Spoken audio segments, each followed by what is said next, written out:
আমরা সবাই তো এখন বেশ স্থির হয়ে বসে আছি, তাই না?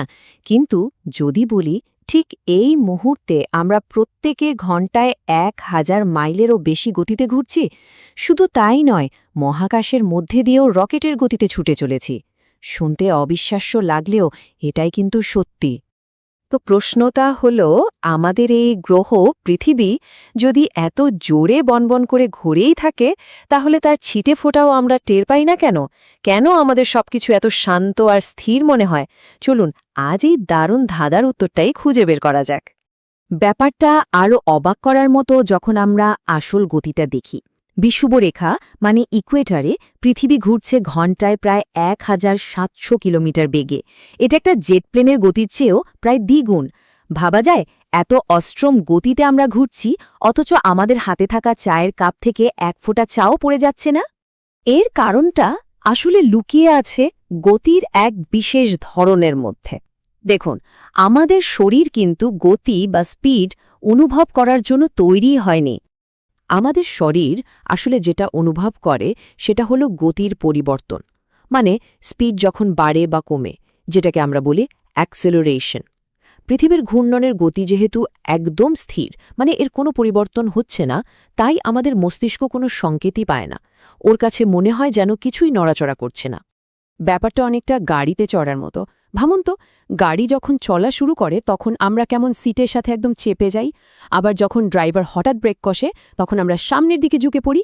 কিন্তু গাড়িটা যখন হাইওয়েতে একই গতিতে চলতে থাকে তখন কেমন লাগে? তখন তো মনেই হয় না যে আমরা ঘন্টায় ১০০ কিলোমিটার বেগে ছুটছি। আমাদের এই পৃথিবীটাও কিন্তু ঠিক ওই হাইওয়ের ওপর চলা গাড়িটার মতোই। আর আমরা, পৃথিবীর বায়ুমণ্ডল, গাছপালা, সমুদ্র সবকিছুই সেই গাড়ির একজন যাত্রী।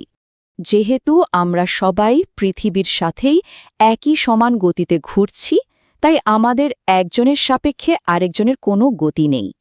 এই যে আপেক্ষিক গতি বা রিলেটিভ মোশন শূন্য, ঠিক এই কারণে আমাদের চারপাশের সবকিছুকে একদম স্থির মনে হয়। আচ্ছা, গতির ব্যাপারটা না হয় বোঝা গেল, কিন্তু মনে তো আরেকটা প্রশ্ন আসতেই পারে, তাই না? এত জোরে ঘুরলে তো আমাদের মহাকাশে ছিটকে পড়ে যাওয়ার কথা, কিন্তু কই, তা তো হয় না। কেন? কারণ এখানে দুটো বিশাল শক্তি একে অপরের বিরুদ্ধে লড়ছে। একটা শক্তি আমাদের বাইরের দিকে ঠেলে দিতে চাইছে, আর অন্যটা আমাদের কেন্দ্রের দিকে টেনে ধরে রাখছে। একদিকে আছে পৃথিবীর ঘূর্ণনের ফলে তৈরি হওয়া কেন্দ্র বিমুখী বল বা সেন্ট্রিফিউগাল ফোর্স, যেটা আমাদের খুব সামান্য বাইরের দিকে ধাক্কা দেয়। কিন্তু অন্যদিকে আছে এক অকল্পনীয় শক্তিশালী প্রতিপক্ষ, মহাকর্ষ বা গ্র্যাভিটি। এই মহাকর্ষের টান পৃথিবীর কেন্দ্রের দিকে এতটাই শক্তিশালী যে তা আমাদের গ্রহের বুকে একটা একরের মতো আটকে রেখেছে। ওই কেন্দ্রবিমুখী বলের হালকা ধাক্কাটা এর কাছে পাত্তাই পায় না। বলতে গেলে মহাকর্ষ প্রায় ৩০০ গুণ বেশি শক্তিশালী। বেশ, আমরা যদি ঘূর্ণনটা অনুভবই না করি, তাহলে বিজ্ঞানীরাই বা এতটা নিশ্চিত হলেন কিভাবে যে পৃথিবী আসলেই ঘুরছে? এর জন্য কিন্তু কিছু অসাধারণ পরীক্ষা নিরীক্ষা করা হয়েছে। এর সবচেয়ে বিখ্যাত প্রমাণ হল ফুকোর দোলক। ব্যাপারটা সহজ করে ভাবুন, একটা বিশাল দোলক একটা নির্দিষ্ট দিকে দুলছে, আর তার নিচে পৃথিবীটাই ধীরে ধীরে নিজের অক্ষের উপর ঘুরে যাচ্ছে।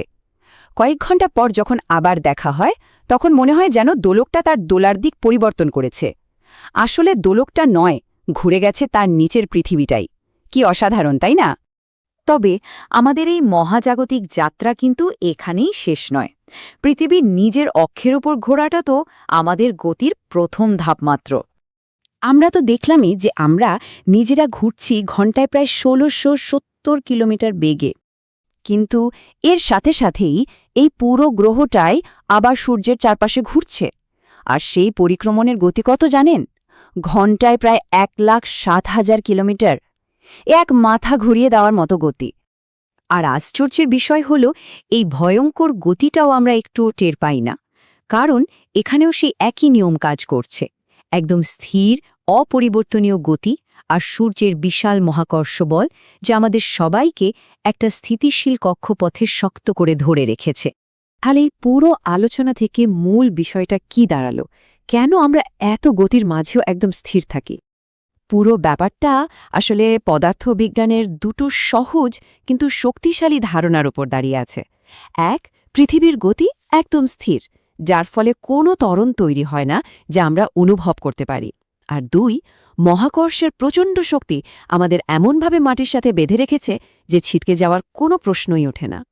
সবকিছু জানার পর একটা অদ্ভুত প্রশ্ন মাথায় আসে, তাই না? আমরা নিজের অক্ষের উপর ঘুরছি, সূর্যের চারপাশে ঘুরছি, এমনকি আমাদের পুরো সৌরজগতও ছায়াপথের কেন্দ্রে ঘুরছে। এত সব গতির মধ্যে থেকেও আমরা নিজেদের স্থির ভাবি। তাহলে আসলে স্থির হয়ে থাকা বলতে কি বোঝায়?